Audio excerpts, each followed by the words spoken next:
Welcome back, guys. Today I want to walk you guys through a little bit more of an advanced flash technique, and I want to show you guys how you can go from this to this. But not today, just stay. Just stay. Just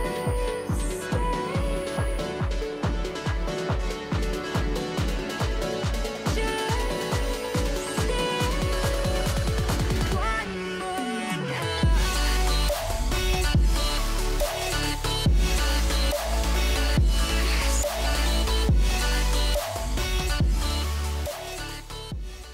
So previously I did talk to you guys already about how lighting is the most important tool we have as photographers.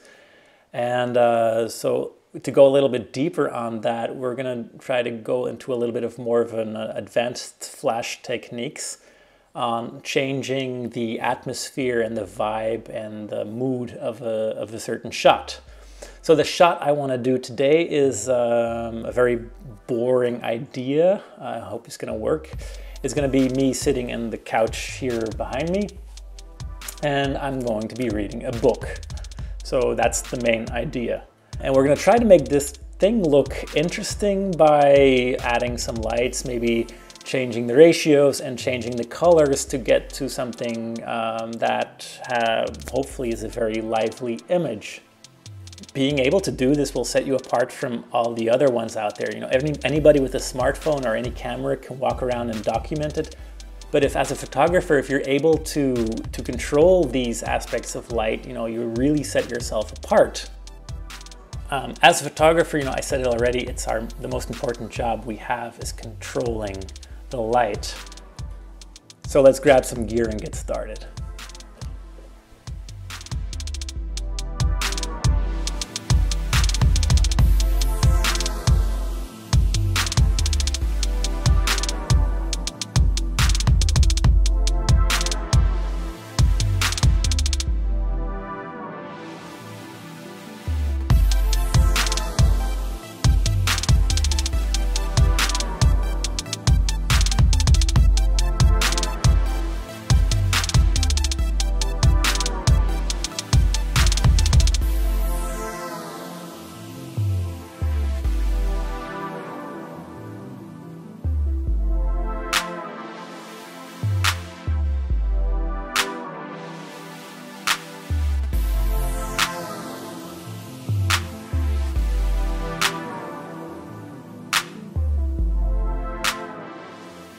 All right, so I grabbed the gear. We're gonna be shooting on the Nikon Z again.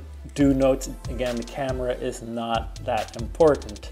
The lens we're gonna be using is, this is the Pentax Super Takumar 35mm f2. Amazing little vintage gem.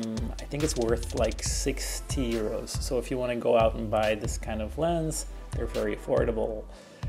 So let's get set up. So I turn on the camera. The first thing I want to do is focus again. So I'm going to zoom in on the couch to where I'm going to be sitting. So I'm going to be sitting approximately here. So what I'm going to do is I'm going to just grab the book I'm going to be holding. I'm going to put it approximately on the same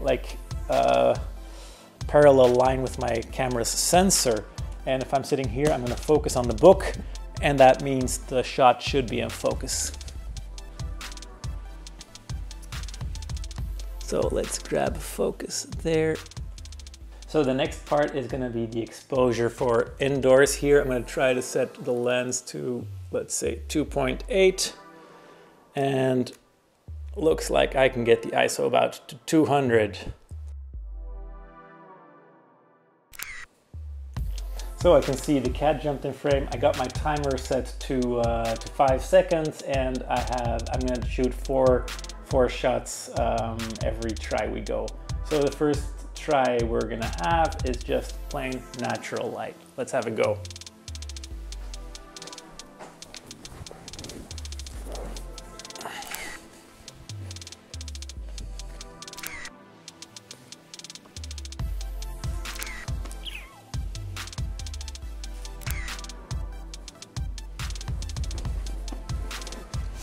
So the first image is done. As you can see, the window itself is overexposed.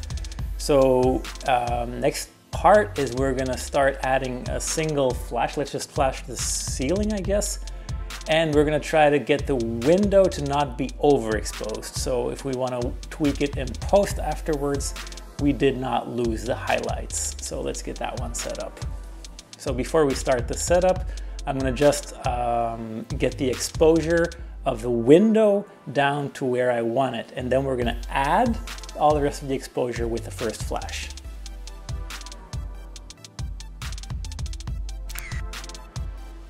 So in this shot, you can see that I brought down the lighting of the window, but the whole scene is way too dark. So let's add the flash to get the scene back up to where it should be.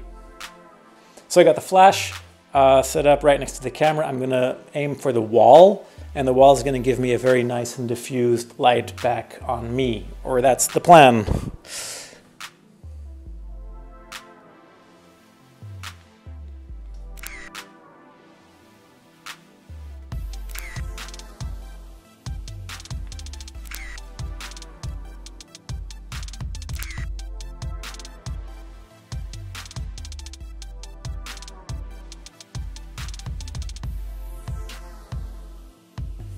All right, so in the meantime, I have my softbox set up right there. As you can see, what I'm gonna try to do is I'm gonna try to get just the light of this one. Let's angle it down a bit still. What I'm gonna do now is I'm gonna underexpose the image just a little bit more. So let's get the aperture down to, let's say, f8. So I'm gonna take one image without the flash first. So this is the image without the flash. Now let's turn on the flash and see what we get.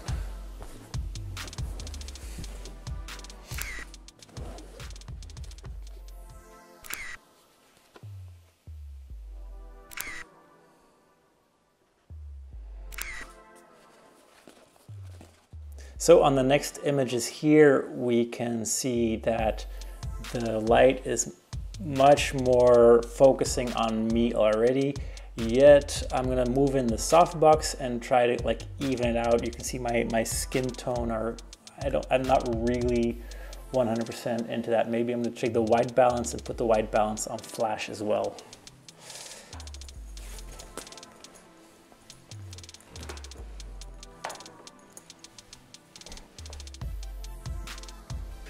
So that's as close as I can get with the softbox, so let's have another go at this one.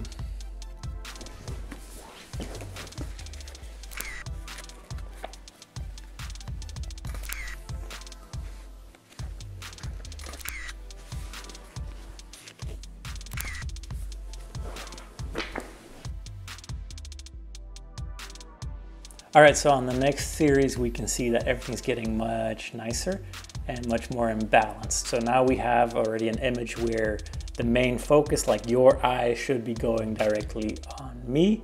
The battery of my Nikon died, so I'm gonna turn everything off for a second and I'll be right back. Okay, so for the next one, we're gonna have some more fun. What we're gonna try to do now is we're gonna try to change the colors from outside by adding a filter to my, like a gel to my flash. So I'm gonna balance the white balance to incandescent, which should counter for one full CTO gel. And I'm gonna attach the CTO gel to my flash using a silicone rubber band. So if you're using flash guns that have like bare bulbs or whatever, be sure to use like these like kind of heat protective silicone elastic bands. In Belgium, you can get these in Kruidvat for like €2 and they're great. So let's set this one up.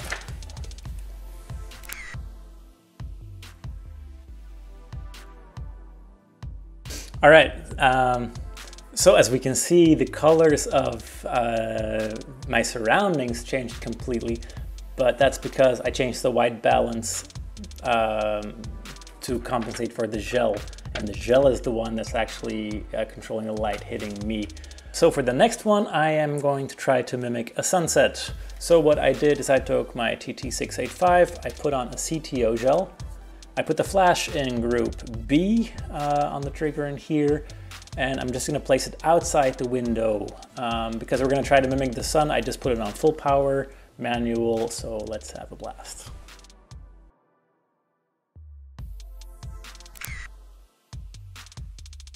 Okay, so as we can see, I put the flash way too close to the window. So what I'm gonna do to solve this problem is I'm just gonna pull the flash back quite a bit, and that should work out and we should get a cool sunset effect. Let's move the flash.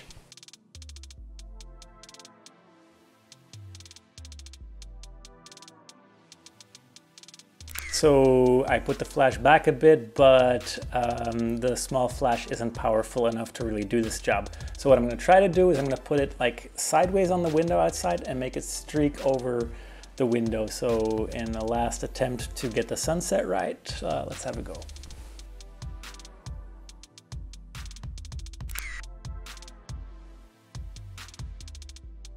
All right, these sunset ones, they're looking pretty neat. I hope I can get like a pretty cool edit out of those. Let's think of what we can do next. I think I'm gonna change the camera position for our next one. All right, for the next one, I'm gonna take you guys along. I made a little new flash setup where I took a pink and a green gel. I think it might look very extreme, but I'm just gonna try it out. So I'm gonna show you guys what I did here. So I put the camera over here. I have my flash gun over here, so you can see it's still, the sun is still really bright outside. So we have no studio at all. I did put in a grid in the softbox, and I put the pink gel right in there. So let's get you guys back here. And let's see. Oh, let's put you guys over here maybe.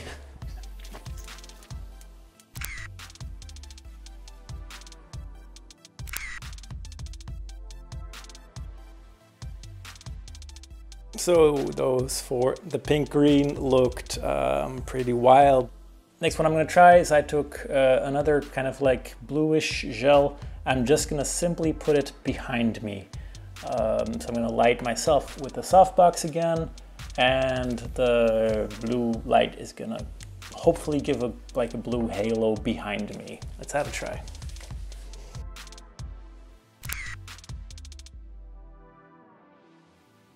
All right, I kind of like what came out of that one. For comparison's sake, to go back to like basic, I'm gonna turn off all the flashes and just make a normal exposure again, just so you get an idea of what a normal photo would look like without any added lights here.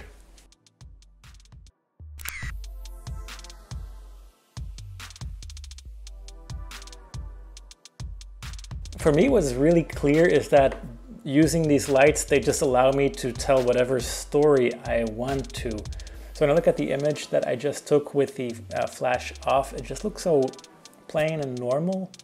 And the flash is just playing with them. It really allows me to create anything I kind of think of. So a long time ago, I bought my first flash. It was like a Metz Makeup Blitz or something. It wasn't the best flash. I put it on my camera, I started experimenting, and it was, all my pictures, they looked so bad. So I put the flash away, and I was scared to use flash for a really long time because it just looked crap. It looked unnatural. I wasn't able to use it, you know, to help me in my photography. And after a while, I came into like a lot of professional situations where I noticed that I need to be able to direct the light the way I want it. So I started relearning it. And it's a really difficult struggle. It takes a long time before you get used to using flashes.